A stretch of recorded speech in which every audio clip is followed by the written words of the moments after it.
Hello, welcome to Appalachia Unveiled. I'm Tim, this is Byron. This is the first video we're doing, so bear with us as we figure it out. So, you want to explain to me what this channel is here? We're going back and researching people, places, things, events that's happened a long time ago and people don't know anything about. So we go out and find out what happened, whether it's true or not, and let people know. Yeah. And most of the stuff we've heard has been like stories that we heard from bygone ages. I say bygone ages. A long time ago. Yes. Stories we heard from a while back that part of them turned out to be true, but a lot of them were not true. And some of them were way more interesting than I could have ever imagined. Once you dig into them. Now this particular story that we done found here is the story of Hiram Hall, which anyone who grew up in and around Cumberland County might have heard of, and probably did if you grew up in the county itself. Which I didn't. You did not. I first heard about this when we went on a field trip, 3rd grade, I think. They told us about a guy that was hung because they took a field trip. They gave us a tour of Main Street. Why they took a bunch of 3rd graders on a tour of a public street, I don't know, but they did. You can blame the way I was raised for why we are now doing a YouTube channel. This is your fault. Yep. Guilty as charged. Just don't hang me. Well,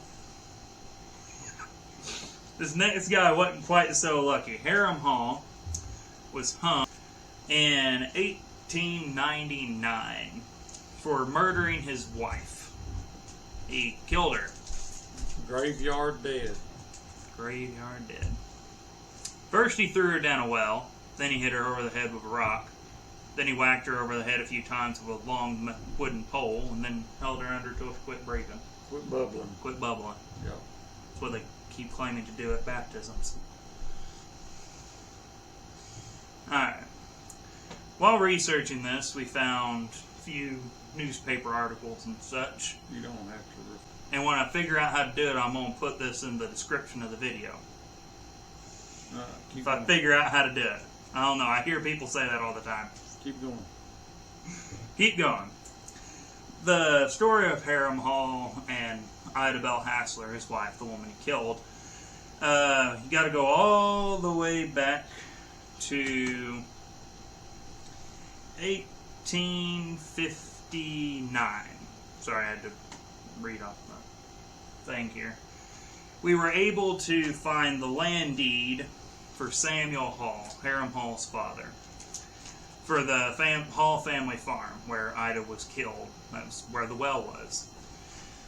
Now, interestingly enough, Samuel Hall, whose name you can see up here, Samuel Hall, bought the land from William Hassler, who is a relative of Ida Bell Hassler. It's a good indication of that's how the Halls and the Hasslers ended up meeting. And also, if anyone on the planet who watches this has any idea how to translate 1800s cursive writing, please help. Please help. We could barely figure this out. It took us like 4 days to read this. And even then, finding the actual location was really hard because the directions were like 40 poles from the big white oak tree. The corner post was a white oak tree. We couldn't find the white oak tree. But we did find the field. We did manage to find the farm that they owned, farm where Ida Bell Hassler was killed, and I got a quick video of it. I apologize for the quality of all these videos. He's the one that took them. Well, thanks. You're welcome. I'm giving you credit. So, video up here, probably can't see it too well, but it's a video of the It's now called Cumberland Farm, but it was at one point in time the Hall farm, the Hall family farm. This is where Samuel Hall This is the land Samuel Hall bought from the Hasslers. It's the land that Hiram Hall murdered his wife on. So the well is supposedly somewhere on this property, but as you can see, there's a gate in the way. There are phone numbers. If you look up who owns it, there are phone numbers. One of them's out of state. And the other one is disconnected. The other one's in service. Yeah, but we tried. We called them. I'm just glad that we didn't end up calling someone who didn't speak English. You never know. So, video of the location. So after Hiram Hall over here, I apologize for saying so too much. I know I have to fix it. Don't correct me. Don't correct me. Hiram Hall was not born on the property, but he did live on the property, and he met Ida Bell Hassler because she lived about 4 miles away in the area known as Big Lick. Ida Bell. Here's where the story gets interesting. That's an understatement. After they were married, they separated around 6 months later for a 6 short weeks. time. 6 weeks. 6 weeks after they got married, they were already separated. That's Anyway, great sign right there. They got back together, and according to what we've been able to find out, Hiram's mother was not the nicest of people. An understatement. She did not like Ida Bell, obviously, because she tried to get her son to kill her 3 times. As stated in his confession. Yep. That he gave the night before he was hung. The first attempt, what did they do the first time? First attempt. I got it right here. The first attempt was made on August 12th, 1897. What did they try to do? Well, he hid by the well, and when she walked by to get a bucket of water, he tried to shove her in. Evidently, he was not very coordinated because he missed. Why shove her in a well? I guess because they didn't want to bury her. Well, that's what. Yeah, but you know what's really bad about that? What? You shove somebody in a well, you can't drink water from it anymore. They really didn't plan this out too well. No, not really. Well, according to Hiram, it was his mother that said that. Because right here, did she want to drink water anymore? Evidently not. Oh, so up here told me I could throw her in the well. Oh, what was that, crazy?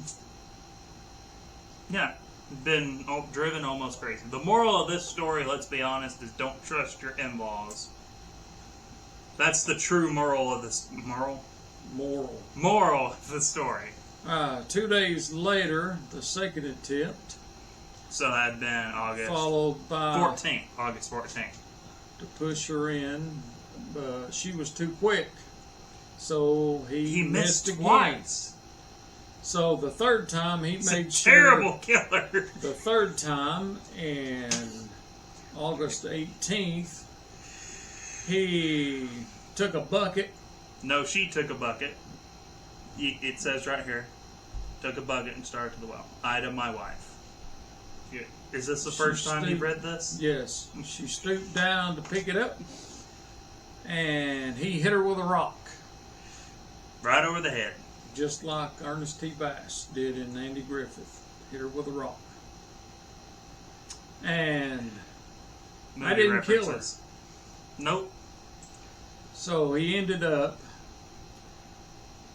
did he whack her with a head or just chunk her in the well after that? So he hit her over the head with the rock. She fell into the wall and she kind of held on to the sides of it. So then he went and he took a wooden plank, and whacked her over the head with it again. And then she fell into the well. And then he left, and then his mom came back and told her that she was trying to get out, told him she was trying to get out of the well. So he went back, saw her body floating in the water, and figured, well, I don't see her trying to get out of the well, but better safe than sorry. So he took the same wooden pole and held her under until she wouldn't float back up. He thought it was the perfect crime. Clearly he was an idiot, because within about 48 hours he was already in custody. And that's 1800s. Like, they didn't even have DNA.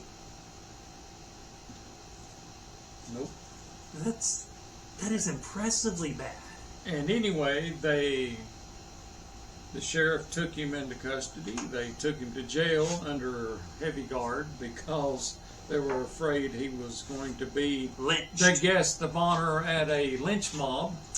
And newspapers from the time, specifically the Crossville Chronicle, with this lovely article right here, was heavily encouraging people not to take the law into their own hands. It's down here in this section somewhere. You can read it for yourself. So he went on trial at the courthouse. This is the newer courthouse, which he was not tried in, because this one was finished in 1905, as the sign up there reads. Yeah, 1905. Just a nice little panorama Of Main Street. Panorama. And this is What's Main a Street. panorama? This is Main Street in Crossville, Tennessee. Now this building that's about to show here is the Military Museum, but at the time it was the old courthouse.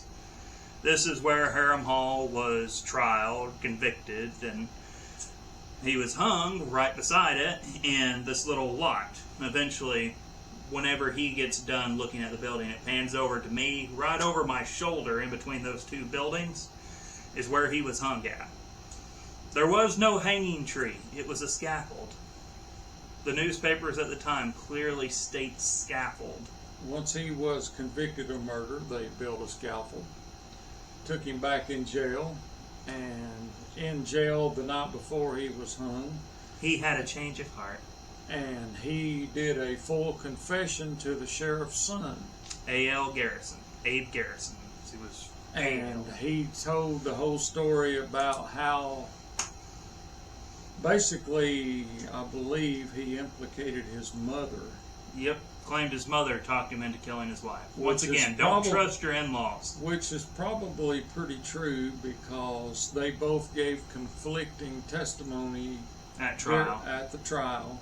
Yeah. And the trial was very well known, and today would have made national news, because not too many people take their wives and chuck them in a well.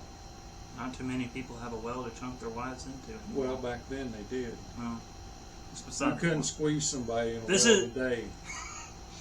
This is 19th century Dateline right here.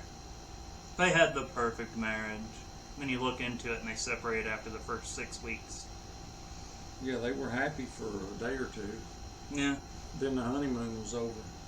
And at the last, during his confession, he wanted his body to be buried back at where he lived.